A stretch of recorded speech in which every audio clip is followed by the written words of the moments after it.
So I posted recently on my community tab that this whole speaker fight that's going on with the Republican Party and the so-called infighting or whatever people want to call it, I find none of this to be amusing. I see a lot of liberal media, a lot of left-wing channels that are all excited and like this is fun. Watch them rip each other apart.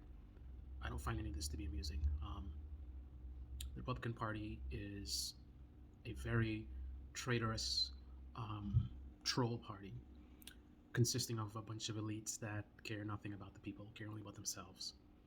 And this whole back and forth right now, given their track record, could all be just a game, right? And I don't find playing games with the lives of the American people to be amusing, unlike a lot of people in progressive media that for some reason they're all giddy. Oh, I love this. Watch them rip each other apart. These are the same people who have made many videos accurately calling out these guys for their theatrics and their games and how they, just very fake people. But yet they're taking this stuff seriously from a group of absolutely fake people who we know would do something like this, um, as a game. I'm not implying that they are. I just can't take them seriously, right? Just like how the same progressive media folks couldn't take them seriously in other matters. The thing is, I'm consistent, right? Anything that comes out of the mouths of these Republicans, I don't take it seriously, right? Are they really having some kind of a war? I don't know. Maybe, maybe not. Um, all I know is that they are not for the American people, just like the Democrats are not for the American people. And it's also sad to me to see that even if this is all a big game, right before our eyes, we're seeing the tactic of applying pressure to leadership when there's a thin majority, the kind of thing that could have been leveraged by the so-called squad, but they didn't do it. And yet, as is always the case, it's a very bizarre psychology in this country where you could have another country that the people band together and they take buckets of water and throw it on their, whatever their, government, center of their government is, right? Government building, whatever it is. And then their government makes a drastic change in terms of starts to listen to the people, right? And you come to America and you say, hey, look what they just did. Like, they just did this thing. They threw the water. They got what they wanted. Can we do the same thing? And you would hear all kinds of excuses. The water in that country is different than the water here. That probably wouldn't work here. The reason why it worked is because of X, Y, and Z. You could have the thing happen in this country. You could have one of the states in this country could utilize a tactic that people have suggested that we should be utilizing in this country. And it could be very successful. Let's say minimum wage thing. We could have one state where the citizens do a certain action, and next thing you know, it results in a massive increase in minimum wage, and it works out very well. And the way things work in this country, you could say, hey, look, they even did it. Like, can't we do that here? Can't we do this nationally? And you'll hear every excuse under the book about, oh, that state is different. It only would work there, or they just don't say anything. It's just so bizarre. Thin majorities are a best case scenario for a group like the Squad.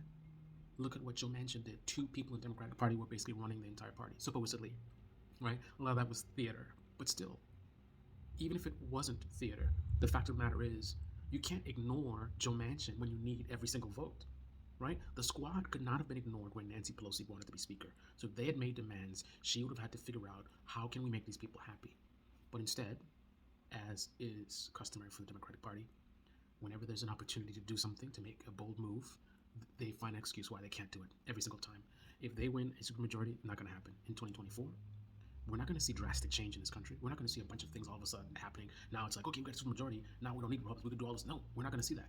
We're gonna be told yet again. It's the same thing over and again. Be patient. It takes time.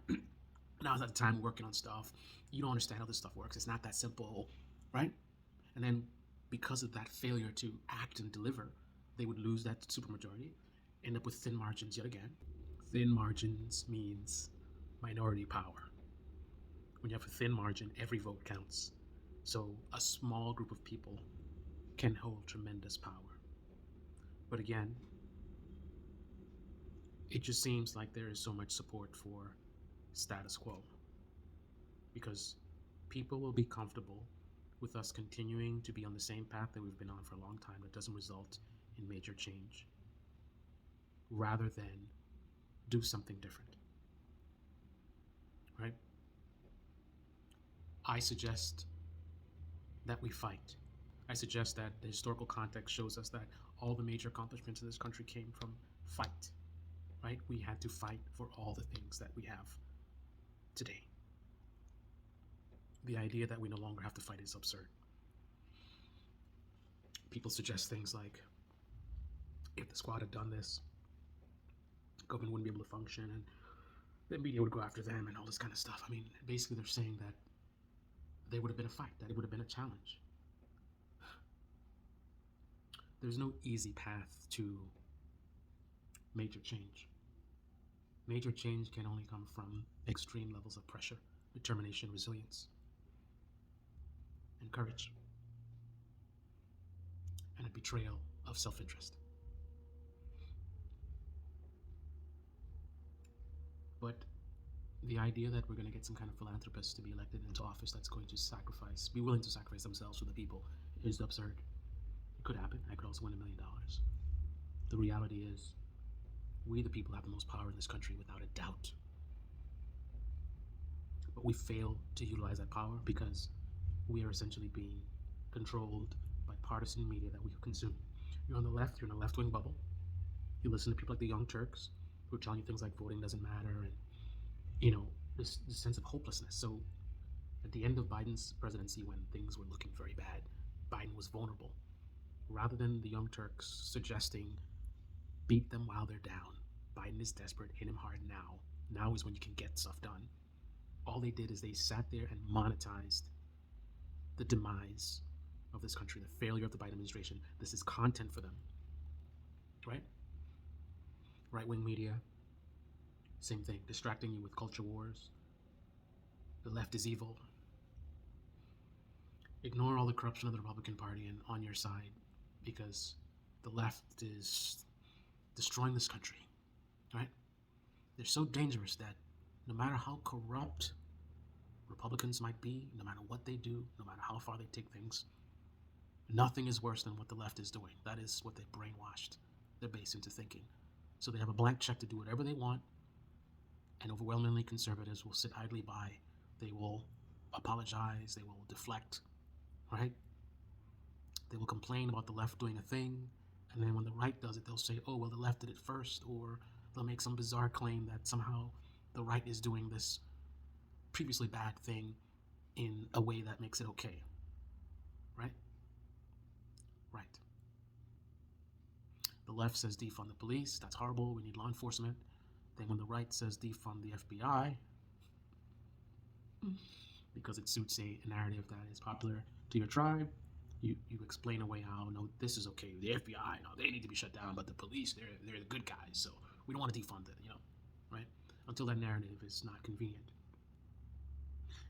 When the FBI is pushing for things, let's say the FBI is going after woke corporations and, whatever, right?